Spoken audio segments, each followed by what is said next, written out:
Regresamos a Punto y Contrapunto. A 2 años del inicio formal de operaciones de la Guardia Nacional, el presidente López Obrador dijo esta mañana que sus casi 100,000 elementos tienen una buena formación, porque han sido capacitados, disciplinados y conducidos de la mano tanto la Secretaría de Marina y de Defensa Nacional. En junio de 2019, la Guardia Nacional inició operaciones con el desplazamiento de miles de elementos en las fronteras sur y norte del país para evitar el paso de migrantes indocumentados. Desde entonces, además de funciones de seguridad pública, se le han encomendado acciones relacionadas con la atención a la pandemia, el combate al robo de combustible, al narcotráfico y a otros delitos del crimen organizado, así como apoyo en la distribución de programas sociales. Integrada con elementos de las policías federal, militar y naval, este año la Guardia Nacional reportó que ha reclutado a 14,000 efectivos. En 2020 se sumaron otros 21,000 y en 2019 otro tanto.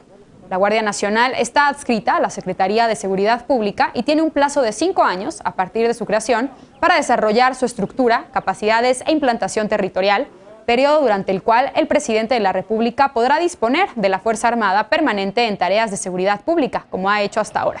Sin embargo, recientemente el presidente López Obrador informó que buscará, antes de finalizar su mandato, que la Guardia Nacional quede adscrita a la Secretaría de la Defensa Nacional. Segundo tema de la noche, comienzo contigo, Eder. A 2 años de que inició formalmente operaciones la Guardia Nacional. Esta mañana, como ya decía yo hace un momento, el presidente celebró su constitución y también el crecimiento durante este periodo. ¿Qué balance harías tú? ¿También lo celebras? ¿Cómo evaluarías el desempeño de la Guardia Nacional en estos 2 años? Y también, pues, que ha tenido un aumento en sus atribuciones a lo largo de este tiempo. Sí, pues la tendencia debería ser esa, que cada vez tenga más atribuciones para ser los únicos responsables de la seguridad ciudadana y la seguridad pública en el país.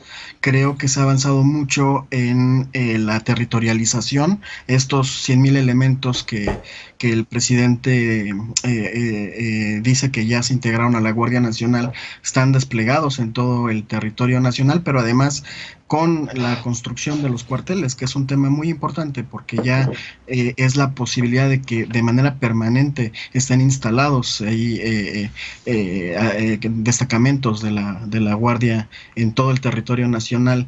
La otra vez yo decía, y lo sostengo, la Guardia Nacional ahorita en muchos de los estados de la República es la policía más importante, la que tiene más presencia, la que está generando seguridad y certidumbre a la población. Hay un nivel de confianza de la población muy alto hacia la Guardia Nacional y eso me parece también que se tiene que destacar porque justo es la policía que tiene que convivir con la ciudadanía y qué bueno que la población confía en ellos. Que me parece que el presidente también está construyendo una narrativa para explicar y para ponderar y valorar todas las aportaciones que la Sedena y la Marina han hecho en este proceso de construcción de la Guardia y que esta narrativa tiene que ver con la iniciativa que ya aseguró que va a presentar. Yo no estoy convencido todavía de mi postura, estoy escuchando muchas opiniones porque no estoy convencido todavía del tema de que la Guardia Nacional se integre a la Sedena, pero me queda claro que el presidente está tratando de avanzar hacia explicarnos el rol que están jugando las Fuerzas Armadas en la construcción de la Guardia Nacional, que es muy claro que han colaborado. Entonces, sí, creo que, bueno, mi balance sí es positivo con la Guardia Nacional. Creo que han Sí. hecho un buen papel. Creo que ha sido muy eficaz el despliegue territorial y la construcción de las condiciones mínimas para que se puedan instalar.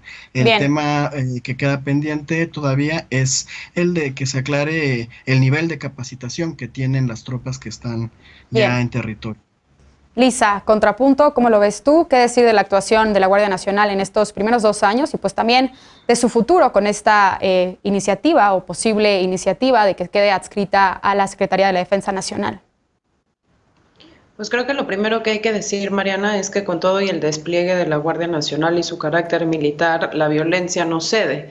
Y este es, creo que, el indicador más importante que tendríamos que medir a quienes nos interesa realmente que la estrategia de seguridad del gobierno federal y de los gobiernos locales funcione. Seguimos manteniendo promedios insoportablemente altos de homicidios, alrededor de 97 homicidios diarios, más las masacres que se juntan, como de la que discutiremos en el siguiente bloque, que básicamente pues sí nos tienen todavía en una curva que, aunque ya no crece a la velocidad que crecía, pues no es para nada un punto de inflexión y no es una reducción significativa de los homicidios en lo que va del gobierno. Y eso, por ejemplo, que fue el indicador que el propio Andrés Manuel López Obrador decidió utilizar para medir su gestión, pues es ya en sí mismo pues evidencia que nos dice que esto probablemente no vaya a modificarse sustancialmente en los siguientes 3 años. En lo que va del gobierno de Andrés Manuel López Obrador, la reducción neta de homicidios, según el INEGI, no supera los 400 homicidios en estos 2 años. Hubo una reducción de alrededor de 80 homicidios en el primer año de 2019 de 2018 a 2019, y de 2019 a 2020 la reducción fue alrededor de 270 homicidios. Entonces, estamos hablando de resultados magros, y estamos hablando además de otra cosa que pues estoy segura que Alfredo va a completar, pero que tiene que ver con la completa y absoluta violación de la estructura, la forma de operación y la institución que se dio vida a partir de la reforma constitucional y que ha quedado plenamente documentado, ¿no? Justo decía Eder, queda duda sobre la capacitación que han recibido sus elementos. Pues no queda duda, porque de 37,000 nuevos reclutas, 31,000 son miembros del ejército, son soldados del ejército, el resto son miembros de la Armada de México, es decir, son soldados de la Marina. Y 9 de cada 10 de ellos no cumple con un solo criterio de los establecidos en el artículo 21 constitucional y en la Ley Secundaria de Guardia Nacional sobre certificación policial y sobre formación policial. A estas alturas del partido, 7 de cada 10 integrantes de la Guardia Nacional son militares y ni un solo recluta ha sido reclutado por la Guardia Nacional, todos han sido reclutados por Sedena. Podemos discutir después si queda tiempo. La iniciativa del presidente sería ya formalmente el punto de no retorno de la militarización del país. Y eso habrá que pelearlo con uñas y dientes. Eder levantó la mano, pero déjame escuchar primero a Alfredo y a Frida. Alfredo, efectivamente tú le has dado mucho seguimiento a la actuación de la Guardia Nacional. ¿Qué balance haces? ¿Qué más te preocupa? Bueno, coincido plenamente con todo lo que ha dicho Lisa. Yo quiero analizarlo desde otra perspectiva, desde otro punto en la historia que vamos a ver, desde el futuro que estamos construyendo, hacia dónde vamos con toda esta militarización que se profundiza, que también ahora tiene elementos bastante preocupantes de militarismo. ¿Hacia dónde vamos? O sea, hay que ver, hay que conocer la historia de Latinoamérica, hay que saber que las peores atrocidades y los dolores más profundos los generaron dictaduras militares como la de Argentina, la de Paraguay, la de Bolivia, la de Nicaragua, que hoy Nicaragua está tan en boca de todos por las cosas terribles que estamos viendo, o la de Haití, ¿no? Entonces, muchos de esos dolores de la región, derivados del abuso del poder militar, van construyendo, cuando se van superando estos regímenes militares y van quedando los resquicios de este autoritarismo, van construyendo derecho interamericano. ¿Qué quiero decir con esto? Que terminan muchas de las cosas graves y las graves violaciones de derechos humanos en la Corte Interamericana de Derechos Humanos. A México le recayó una sentencia de la Corte Interamericana de Derechos Humanos que da pie a muchas de las cosas que estamos hablando, de los principios con los que tendría que regirse el actuar de las Fuerzas Armadas, por el famoso caso Alvarado, una desaparición forzada a manos de elementos castrenses, que genera una sentencia que pone principios básicos. 5 principios básicos para la participación extraordinaria de las Fuerzas Armadas en labores de seguridad. Y hablo de Fuerzas Armadas y no de Guardia Nacional, o las meto en su conjunto, o ya las hago parte de su conjunto por lo que acaba de explicarnos Lisa. La Guardia Nacional no es una Guardia Nacional civil. Todos los días se viola la Constitución con esa Guardia Militar. 75% de sus elementos vienen de fuerzas castrenses. 80% no está certificada como policía. Son cosas que se han dado a conocer en los últimos días. Hoy presenta el Centro Pro justo su balance sobre estos 2 años. Se llama Poder Militar y hay que echarle un ojo. Y estos 5 principios de los que hablaba los violan tanto las Fuerzas Armadas como la Guardia Nacional, y los enlisto de volada. Bien, sí. Tendría que ser una participación extraordinaria. Pues no, AMLO ya nos dijo que quiere la Guardia Nacional en la Sedena. Regulada, pues no. Acuerdo militarista, unilateral, y leyes de la Guardia Nacional que están en la Corte sin ser resueltas, lo cual es muy preocupante. Fiscalizada por órganos civiles, dice la Constitución y la sentencia del caso Alvarado. Y hoy Pablo Ferri, periodista que le ha dado gran seguimiento a los temas de militarización, dice que más ni menos quien dirige la Unidad de Asuntos Internos de la Guardia Nacional es Enrique Velarde, que dirigió la Policía Judicial Militar y que está acusado por hechos de tortura. Bien. En manos de esas personas están fiscalizando la Guardia Nacional. Y termino diciendo, subordinada y complementaria a autoridades civiles. Los otros dos principios. Pues todos los mandos territoriales son de Sedena. Bien. 7 ejecuciones extrajudiciales que consigna el PRO, 451 quejas contra la Guardia, 836 contra el Ejército, una sola recomendación de una CNDH que ya no sirve, y pues como corolario esto, ¿no? En manos de esta persona está la Guardia Nacional. Frida, tenemos que ser breve porque ya se nos está yendo el tiempo de este bloque. ¿Qué balance haces tú? ¿Cuál es tu lectura sobre estos primeros 2 años de la Guardia Nacional? Creo que sería irresponsable hablar de blancos o de negros porque el tema en el país es bastante complejo. En materia de seguridad estamos entre la espada y la pared y perdón, pero para mí atrocidad más grande que lo que se está viviendo en Tamaulipas, atrocidad más grande que la realidad en Michoacán, atrocidad más grande que lo que se vive en Guerrero. No es normal que la población civil viva aterrorizada porque en cualquier momento un grupo de delincuentes pueda llegar a la casa, sacar a una familia, asesinar a quienes quieran, y eso para mí es una atrocidad. Creo que cuando se planteó la conformación de la Guardia Nacional había un objetivo muy claro que tenía una expectativa de un mando civil y una integración y formación que pudiera velar por los derechos humanos.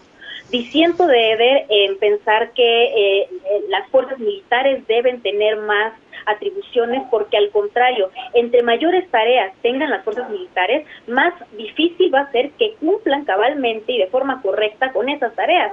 Creo que es necesario que la Guardia Nacional se dedique única y exclusivamente a la seguridad nacional y también creo que las condiciones han cambiado. Los actos que hemos estado observando ya no son simplemente actos del crimen organizado. Hablábamos en otro momento en este espacio de si eso podría ser calificado como terrorismo y perdón, pero creo que en este momento lo que se está impulsando al reconocer que el mando esté en cargo de la Sedena es que los elementos militares están en las calles como han estado durante los últimos 12 años y no solo durante los últimos 12 años, han estado violando la Constitución flagrantemente durante los últimos 12 años sin una regulación, sin un diálogo, sin un debate, sin un consenso. Y la oportunidad que en este momento tenemos es que las fuerzas militares estén en las calles, pero que estén con un objetivo claro, con una fiscalización que sí sea civil, porque, ojo, no es lo mismo un mando civil que una fiscalización que sea civil. Y creo que ahí está el espacio de construcción. La realidad es que hay entidades en donde esto se puede evaluar como algo necesario. En Tamaulipas hay familias que sienten tranquilidad porque ven a la Guardia Nacional. Bien. Pero no es lo mismo que lo que se vive en Chiapas, porque en Chiapas la Guardia Nacional es la principal violentadora de migrantes y la principal violentadora de mujeres indígenas en temas de violación. Y mucho ojo con esto porque por supuesto que la militarización implica también más violencia para las mujeres. Pero la realidad es que la Guardia Nacional merece una evaluación entidad por entidad. Eder, finalmente tenemos un minuto. Sí, a ver, sobre lo que decía Lisa de que la mayoría de los integrantes de la Guardia Nacional vienen de Sedena o de la Marina, a mí ya lo hemos hablado, me parece lógico. ¿De dónde sacaban 100,000 integrantes, nuevos reclutas, para construir la Guardia Nacional? No hay gente para eso, y además porque se necesitaba, por la celeridad, por el país está en llamas, se necesitaba tener a la Guardia Nacional ya en territorio. Eso me parece lógico, como me parece lógico que los nuevos reclutas, si apenas tienen capacidad la Guardia Nacional de desplegar en territorio a los elementos, pues no van a tener la capacidad de ellos de reclutar a los nuevos integrantes, que son gente que no viene de Guardia Nacional. En realidad, a mí, cuando hacía alusión al tema de la capacitación, no me preocupa tanto de dónde vienen, sino que sí se les capacite y se les certifique, que eso también lo dijo ahorita Lisa, que hace falta. Ahí tengo profundas dudas. Y otro tema donde el tema de seguridad también hay mucho pragmatismo. Por supuesto que muchos de los mandos medios de la Guardia Nacional vienen de Fuerzas Armadas porque implica muchos años, al menos son 30 años para que puedan tener la capacidad de mando para hacerse cargo de estos procesos. Por eso entiendo el argumento fuerte del presidente López Obrador para que la Guardia Nacional se integre a Sedena, es que no hay mandos civiles que puedan hacerse cargo del proceso de la Guardia Nacional. Bien. Yo personalmente, insisto, no estoy todavía convencido de esta iniciativa. Me gustaría ya leer la iniciativa como tal y escuchar muchos más argumentos, pero personalmente mi postura siempre ha sido que se desaparezcan las Fuerzas Armadas. Bien, pues tenemos que hacer una pausa porque la violencia en Tamaulipas no cesa. Ayer la prensa local reportó nuevos enfrentamientos que las autoridades de esa entidad siguen atribuyendo a grupos criminales que se disputan el territorio. ¿Cuál es el análisis que hacen las y los invitados de esta noche? Regresamos con esto a Punto y Contrapunto, no te vayas.